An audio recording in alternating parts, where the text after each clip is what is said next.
사도신경으로 우리의 신앙을 함께 고백하도록 하겠습니다. 전능하사 천지를 만드신 하나님 아버지를 내가 믿사오며 그 외아들 우리 주 예수 그리스도를 믿사오니 이는 성령으로 잉태하사 동정녀 마리아에게 나시고 본디오 빌라도에게 고난을 받으사 십자가에 못 박혀 죽으시고 장사한 지 사흘 만에 죽은 자 가운데서 다시 살아나시며 하늘에 오르사 전능하신 하나님 우편에 앉아 계시다가 저희로서 산 자와 죽은 자를 심판하러 오시리라. 성령을 믿사오며 거룩한 공예와 성도가 서로 교통하는 것과 죄를 사하여 주시는 것과 몸이 다시 사는 것과 영원히 사는 것을 믿사옵나이다. 아멘. 함께 찬양하도록 하겠습니다. 419장입니다. 419장 2절과 3절을 함께 찬양하도록 하겠습니다. 419장입니다. 주 날개미 나의 피난처 되니 거기서 쉬기를 원하노라. 세상이 나를 위롭지 못하나 거기서 평화를 누리리라. 주 날개미 평안하다 그 사랑 그늘 잡히뇨. 주 날개미 내쉬는 영원히 거기서 살리. 주 날개미 참된 기쁨이 있네. 고달픈 세상 길 가는 동안 나 거기 숨어 돌보심을 받고 영원한 안식을 얻으리라. 주 날개미 평안하다 그 사랑 끈을 짜니며. 주 날개미 내쉬는 영원히 거기서 살리.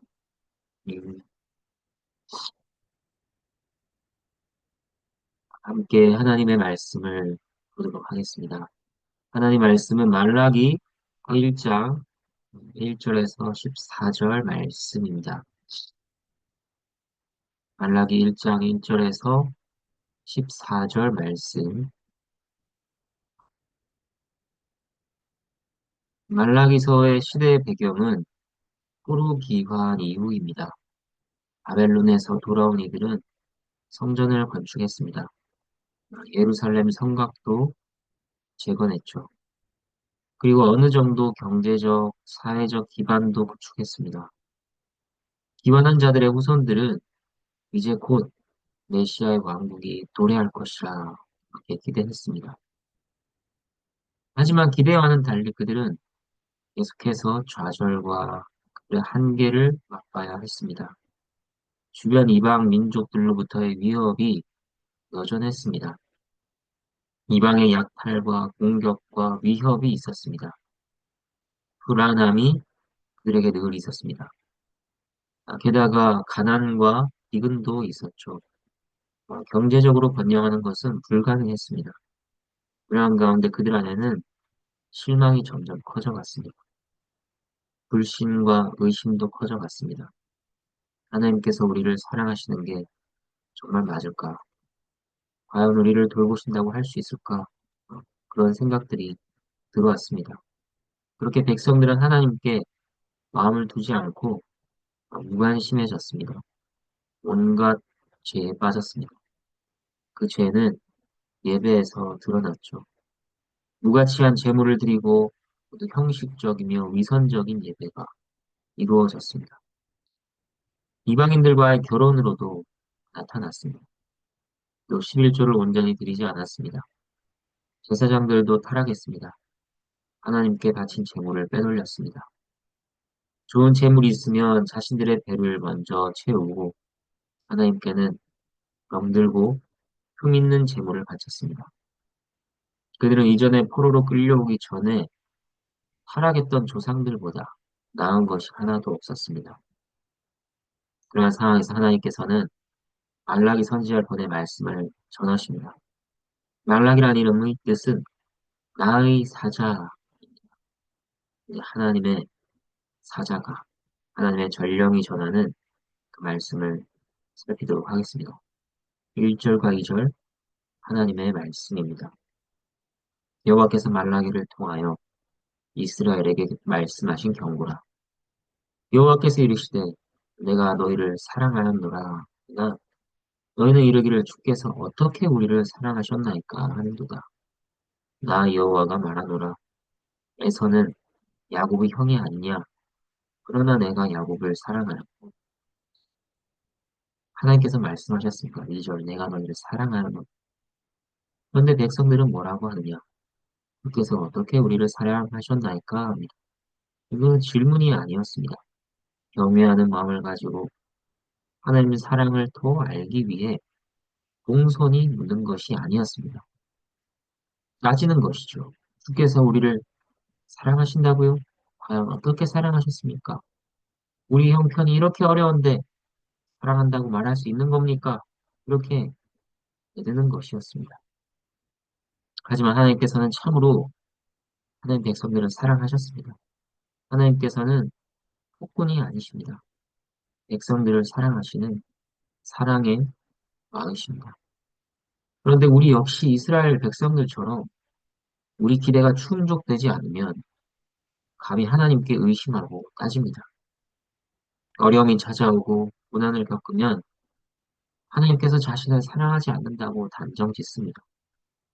그러나 우리는 그러한 의심과 불신이 아니라 하나님의 말씀에 귀를 기울여야 할 것입니다. 하나님께서는 내가 너를 사랑하노라 말씀하십니다. 사실 이 한마디면 됩니다. 그것으로 충분합니다.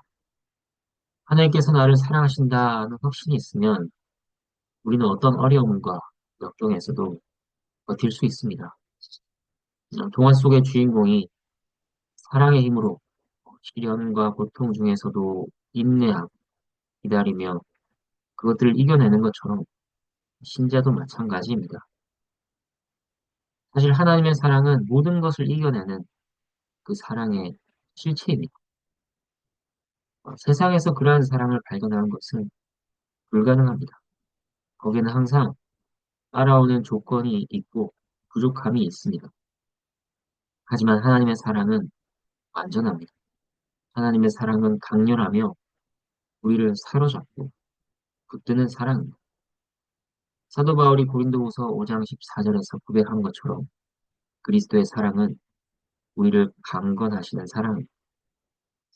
이제 어떻게 우리를 사랑하셨느냐는 그들의 저항에 대한 하나님의 답변을 보겠습니다. 하나님께서는 그들의 불순한 태도와 마음에 대해 합당한 벌을 내리셔야 했습니다.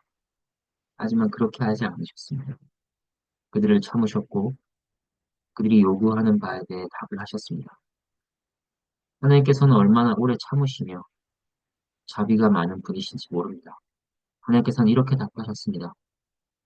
내가 야곱을 사랑하고 에서는 미워하였다. 이게 무슨 말씀일까요?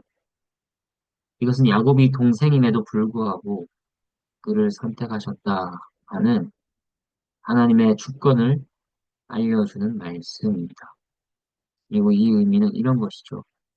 너를 선택할 만한 특별한 조건이나 이유는 전혀 없었다.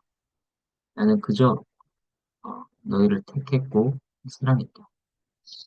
이것이 어떻게 너희를 사랑하는지에 대한 나의 설명이라는 것입니다. 다른 말로 하면 어떻게 사랑했느냐? 주권적으로 또 무조건적으로 선택하고 무조건적으로 사랑했다는 것입니다. 우리에게 적용하면 어떨까요? 실제로 하나님께서는 우리를 사랑하실 이유가 전혀 없습니다. 나는 하나님 사랑을 받을 만해. 나 너무 사랑스러워. 라고 말할 수 있는 사람은 세상에 없습니다. 우리는 하나님 앞에서 전혀 사랑스러운 자들이 아닙니다. 사랑은커녕 우리는 하나님의 진노와 형벌을 받기에 합당한 존재들입니다. 하나님께서 싫어하실 만한 죄악을 날마다 순간순간 쌓아가기 때문입니다. 그런데 하나님께서는 그의 백성으로 삼으시려고 아무런 조건이나 이유 없이 택하시고 은총을 베푸셨다는 것입니다. 이 영원전에 변함이 없으며 또 조건이 없이 택하신 사랑을 우리가 온전히 이해하면 우리는 역경 속에서도 강건할 수 있습니다. 자신 안에서 하나님의 사랑에 대한 조건을 찾지도 않고 자신에게 처해진 상황을 근거로 하나님의 사랑을 판가름하려고 하지도 않을 것입니다. 그저 감사할 뿐인 것이죠.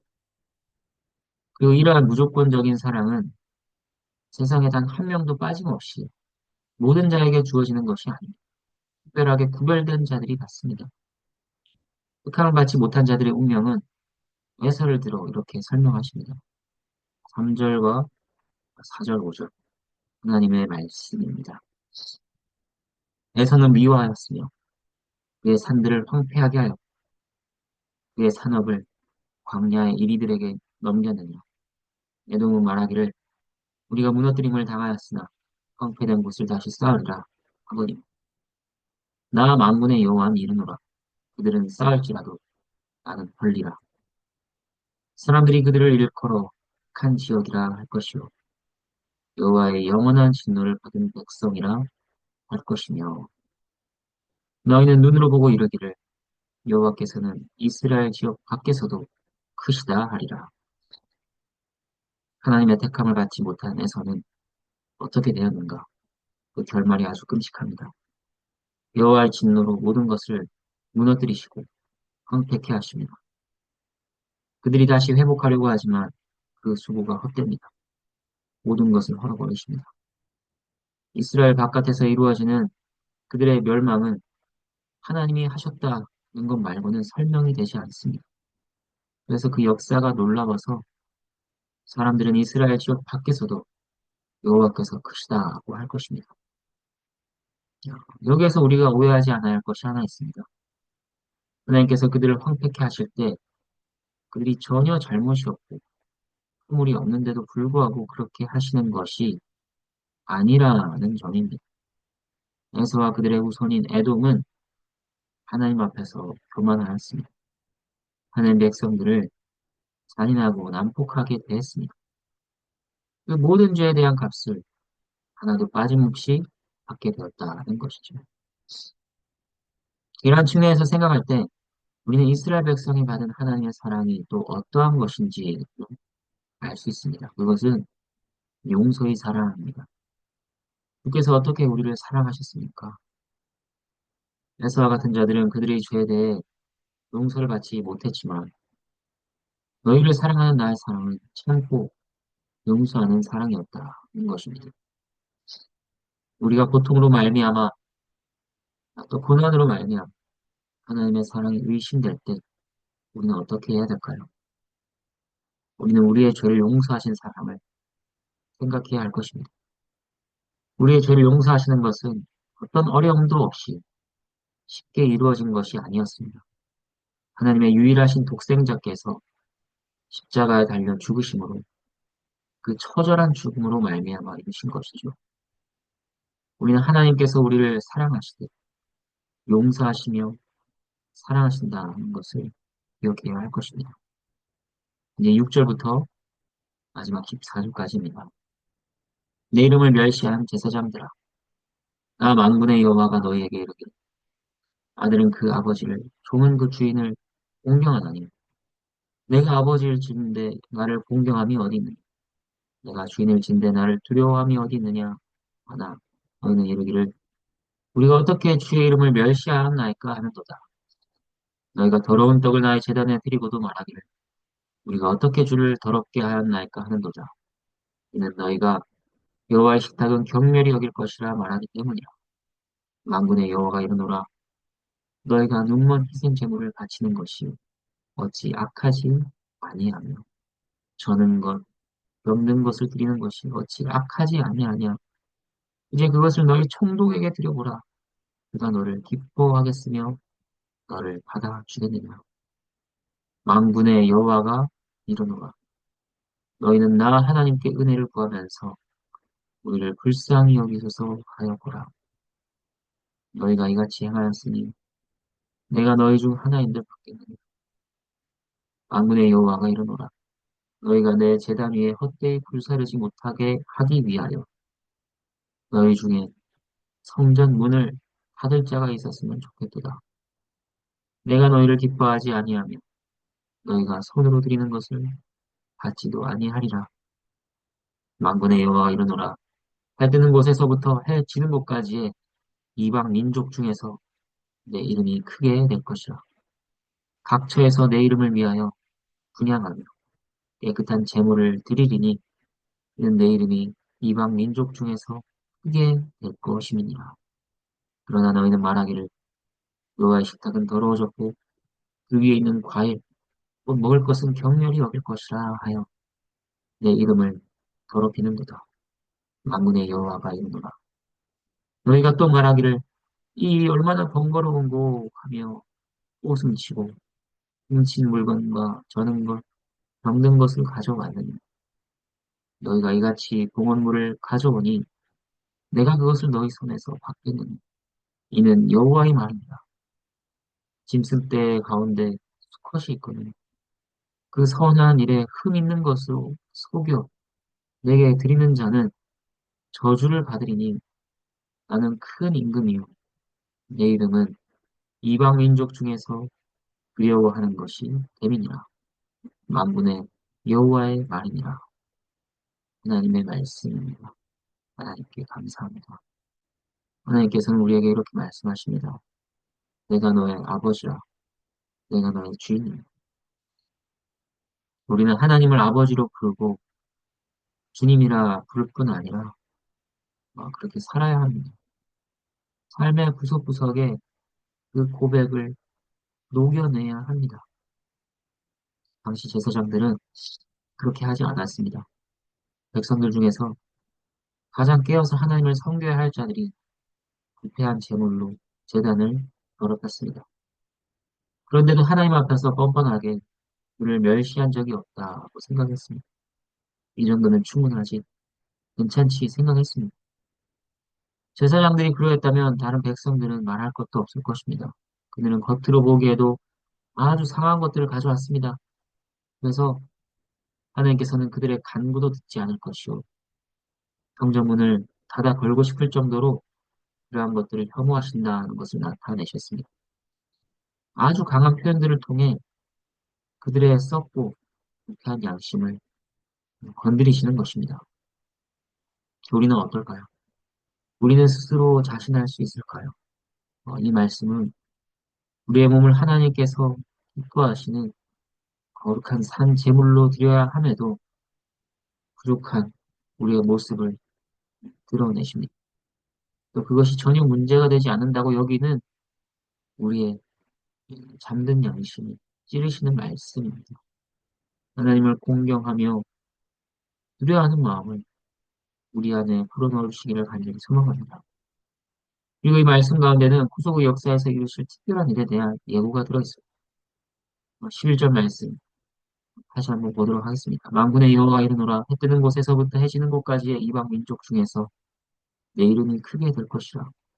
각처에서 내 이름을 위하여 분향하며 깨끗한 제물을 드리리니 이는 내 이름이 이방 민족 중에서 크게 될 것입니다.